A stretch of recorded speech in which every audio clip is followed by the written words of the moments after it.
चलो मैं जा रहा हूँ, चाय ले आओ, मुझे आज रात देर हो जाएगी, तुम खाना खा लो। सागर ने अपने जूते पहनते हुए सारिका से कहा। आज देर क्यों होगी? सारिका ने चाय का कप सागर के सामने रखते हुए कहा, आज हम संभवे गांव की साइड पर जाना चाहते हैं, यह यहाँ से 60 किमी दूर है। सागर ने चाय पीते हुए कहा। संभवे गांव का नाम सुनते ही सारिका के चेहरे पर चिंता की लकीरें उभर आई। ठीक है, चलो बाय। सागर ने बाइक को किक मारी और चला गया। 9:30 बजे वो बाजीराव रोड स्थित अपने ऑफिस आया। वह सड़क निर्माण के क्षेत्र में अग्रणी एक कंस्ट्रक्शन कंपनी में सुपरवाइजर के पद पर कार्यरत था। सागर, रवि आज नहीं आया, उसका फ़ोन भी नहीं लग रहा है, इसलिए तुम्हें संभवे गांव की साइट पर जाना होगा, मैनेजर ने सागर से कहा। ठीक है सर, मैं तुरंत निकलता हूँ, सागर ने कहा। सागर मैनेजर के केबिन से बाहर आया और सारिका का नंबर मिलाया। हेलो, जैसा कि मैंने कहा, संभवे साइट पर जा रहा हूँ। ठीक है जा, लेकिन शिलेश्वर से मत जा, बारिश के दिन है, सारिका ने दोहराया। हाँ, सागर ने कहा। बारिश का दिन था। वह रेनकोट पहनकर निकला। बाजीराव रोड से संभवे की दूरी करीब 60 किमी थी। सागर को यह सोचकर ही घिन आ रही थी कि आज सफ़र बाइक से होगा, लेकिन कोई चारा नहीं था। उसने बाइक को किक मारी और निकल गया। सुबह के 11 बजे थे और वह पौंड रोड से होते हुए चांदनी चौक पहुंचा और वहां से भूगा और पिरंगुट होते हुए उसे करीब 1.5 घंटा लगा। रास्ते में वह पिरंगुट के पास एक चायदानी पर सिगरेट पीने के लिए रुका। क्या दादा, आज बहुत सुनसान लग रहा है, सागर ने टपरी वाले से पूछा। हाँ सर, आज सर्वपितृ है, यहाँ के लोग इन बातों को बहुत मानते हैं। हो सके तो इस दिन गांव से बाहर निकलने से बचे, यानी गांव की सीमा न लांगे। देखो, मैं भी दुकान बंद करके जा ही रहा था, बूढ़े व्यक्ति ने कहा। सागर सहमत हुआ, चाय और सिगरेट का भुगतान किया और चला गया। 1 बज रहा था। उस आदमी की बात पर ज़्यादा सोचे बिना सागर 50-60 की स्पीड से चल रहा था। बूंदाबांदी हो रही थी। दोनों तरफ हरे भरे खेत, दूर दूर तक धुंध में छिपे पहाड़ थे। बहुत मस्त माहौल था। ऐसे माहौल में सागर को स्वाभाविक रूप से सारिका की याद आ रही थी, क्योंकि शादी को अभी 3 महीने ही हुए थे। सागर सारिका की याद में वह कब पौंड पहुंच गया, उसे पता ही नहीं चला। आगे जाने पर दाहिनी ओर 2 सड़कें थी। दारवाली माधोपुर रोड, जो 30 किमी थी, और दूसरी सीधी पौंड मोड़ रोड थी, जो 40 किमी थी। बिना कुछ सोचे समझे उसने दरौली माधोपुर सड़क पकड़ ली, जिसके दोनों ओर हरे भरे खेत थे और छोटी सी डामर वाली सड़क थी। तेज बारिश हो रही थी। माहौल ठंडा था। 10 किमी दूरी आसानी से तय हो गई और अब अचानक बारिश तेज होने लगी। अब रास्ता भी खराब हो गया था। पथरीली मिट्टी में गाड़ी खींचते खींचते सागर को बहुत थकान हो रही थी। धीरे धीरे बहुत तेज बारिश होने लगी, जिसमें तेज बारिश की बूंदें हवा के तेज झोंकों के साथ मिलकर सागर के हेलमेट से टकराई। आगे नज़र नहीं आ रहा था। अंत में एक शेड देखकर सागर ने बाइक एक तरफ ले ली और सामने एक बड़े पेड़ के नीचे शरण ली। रेनकोट और सिर पर का पानी झटका। जेब से मोबाइल निकाला तो रेंज ही नहीं थी। किसके गांव जा रहे हो? पीछे से आवाज़ आई। सागर ने पीछे मुड़कर देखा तो 70 साल का एक बूढ़ा व्यक्ति लाठी के सहारे खड़ा था। सफ़ेद धोती, सफ़ेद सदरा और सिर पर कान की टोपी।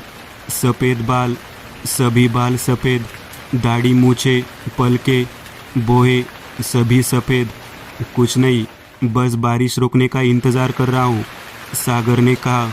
अच्छा, तुम कहाँ जा रहे हो? उसने सागर से पूछा। मैं संभवे गांव की ओर चल रहा हूँ, सागर ने कहा। तो फिर क्या तुम मुझे छोड़ दोगे? मैं अगले गांव जा रहा हूँ, बूढ़े ने अनुरोध करते हुए कहा। ठीक है, छोड़ता हूँ, बारिश खुलने के बाद निकलते हैं, सागर बोला। बारिश क्या, वो तो अभी रुक जाएगी, बूढ़े ने कहा। और सचमुच बारिश एक क्षण में रुक गई। देखो रुकी ना, बूढ़े व्यक्ति ने चेहरे पर विजयी भाव लाते हुए कहा। सागर बाइक के पास आया और बूढ़े आदमी को पीछे बैठाया और बाइक को किक मारी और बाइक चल पड़ी। उसे कुछ चीज़ें अजीब लग रही थी। इतनी बारिश हो रही थी लेकिन उसके पास न छाता था न रेनकोट। तुम कहाँ से हो और घर पर कौन है? बूढ़े ने सागर से पूछा। मैं पुणे से, मेरी पत्नी और मैं घर पर रहते हैं, मेरे माता पिता अलग रहते हैं, सागर ने उत्तर दिया। ठीक है, लेकिन आप इतनी बारिश में कहाँ जा रहे हो?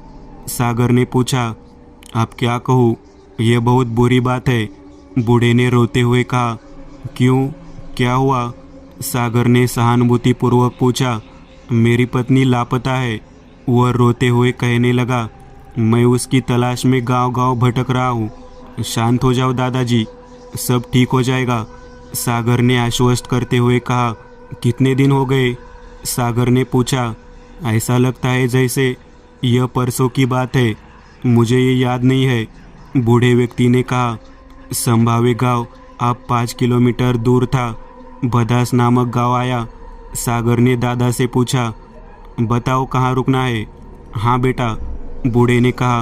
अब सड़क संकरी हो रही थी, दोनों तरफ घनी झाड़ियाँ थी, सड़क कच्ची थी, इसलिए गाड़ी धीरे चलानी पड़ी। अब संभावे गांव 3 किमी दूर था। बेटा गाड़ी रोको, मैं यही उतरूंगा, बूढ़े ने कहा। ठीक है, तो सागर ने गाड़ी साइड में ले ली। बूढ़ा आदमी नीचे उतरा। धन्यवाद। अरे बेटा सुनो, तुम्हें मेरी पत्नी कहीं दिख जाए तो उसे बता, मैं उसे ढूंढ रहा हूँ, बूढ़े ने कहा। हाँ दादाजी, लेकिन वो कैसी दिखती है? वह 25 साल की है, गोरी त्वचा वाली, सुंदर। आखिरी बार उसने हरे रंग की साड़ी पहनी थी। बूढ़ा आदमी उत्साह से अपनी पत्नी का वर्णन करने लगा। सागर को थोड़ा अजीब लगा। बूढ़े की पत्नी इतनी कम उम्र की है, लेकिन बिना कुछ कहे बस इतना कहा, हाँ जरूर। तो उसने गियर डाला और चला गया। थोड़ा आगे जाकर उसने अपने आप से कहा, बूढ़ा पागल लगता है, इतनी कम उम्र की पत्नी कैसे होगी?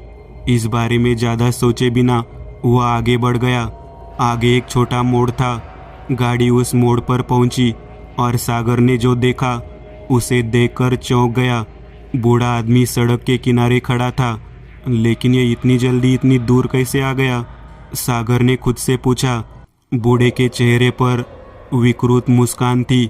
वह दूर से आते हुए सागर को देख रहा था, चेहरे पर डर छिपाते हुए। सागर गाड़ी चलाता रहा। बूढ़े आदमी के पास आते ही उसने पूछा, क्या तुमने मेरी पत्नी को देखा? नहीं, सागर ने एक शब्द में उत्तर दिया। वह बूढ़े व्यक्ति के पास आ रहा था। सच बताओ, क्या तुमने उसे देखा? आप बूढ़े के चेहरे के भाव बदल गए। उसके चेहरे पर शक और गुस्सा दोनों था।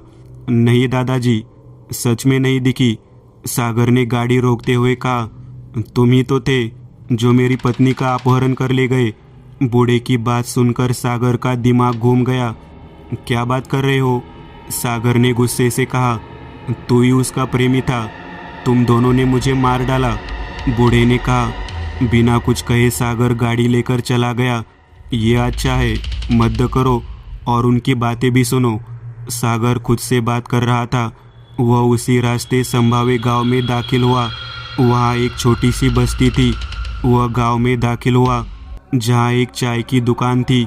उसने वहाँ गाड़ी रोकी और दुकानदार से सिगरेट मांगी। टपरी का मालिक एक बुजुर्ग व्यक्ति था। उसने पूछा, क्या हुआ सर? सागर ने बताई आप भी थी। अरे सर, वह बूढ़ा आदमी हर अमावस्या को यही घूमता है। अगर उसे कोई जवान आदमी 2 पहिया वाहन पर आता दिखता है तो वह उससे कहता है, अगर तुम्हें मेरी पत्नी दिखे तो मुझे बताना, टपरी वाले ने कहा। लेकिन ये बात करने का तरीका है क्या? सागर ने कहा। लेकिन इसकी पत्नी कहाँ गई? और ये बूढ़ा क्या पागल हो गया है? अरे जनाब, वह जवान लड़की है। उसके गांव के लोग कहते हैं कि बूढ़े ने उसके पिता को कर्ज दिया था, वह चुका नहीं पाया, वह पढ़ी लिखी सुंदर लड़की देखकर बूढ़ा पागल हो गया।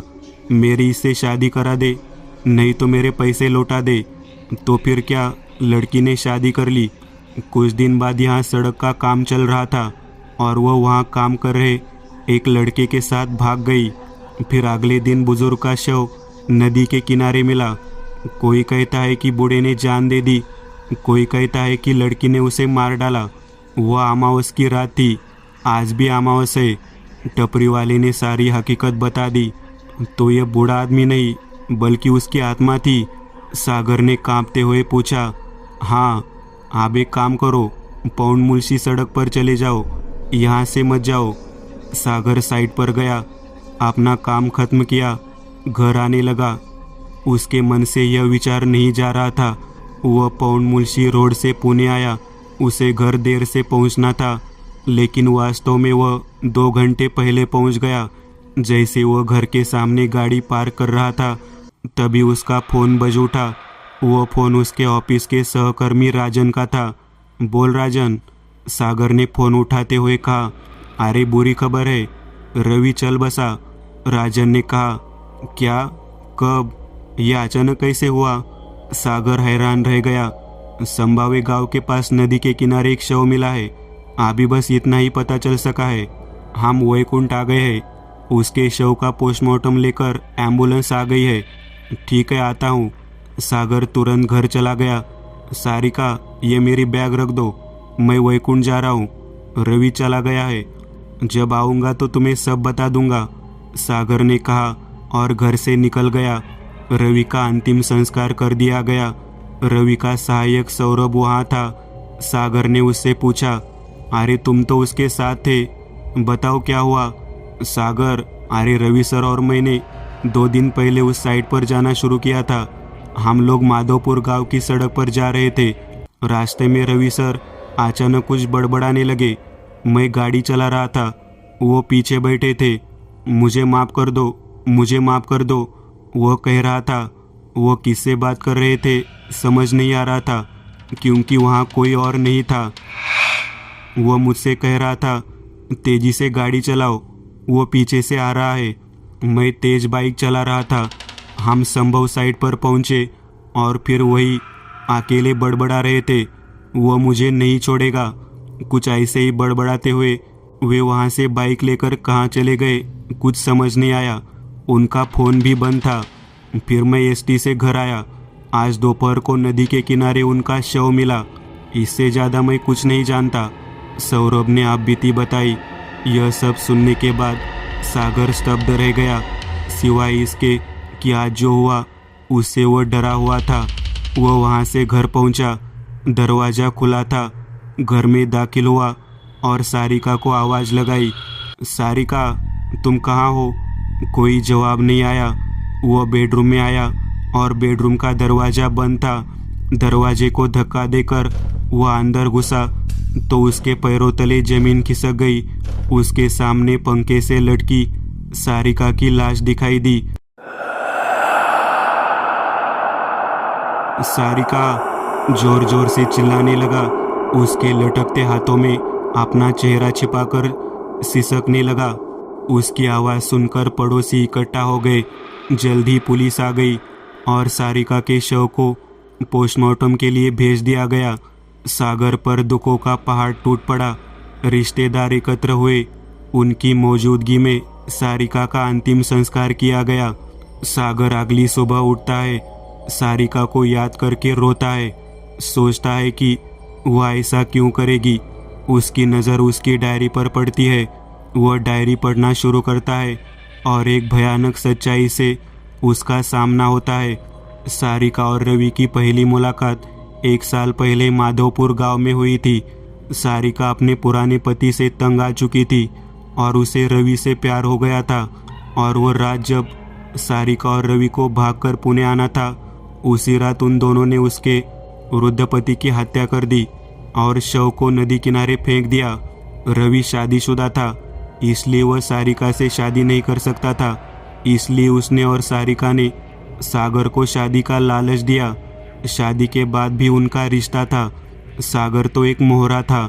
सागर, मुझे माफ़ कर दो, ये मेरी सज़ा है। ये आखिरी वाक्य था जो उसने उस डायरी में लिखा था। दोस्तों, आज के लिए बस इतना ही। अगर आपको यह कहानी अच्छी लगी हो तो लाइक कीजिएगा।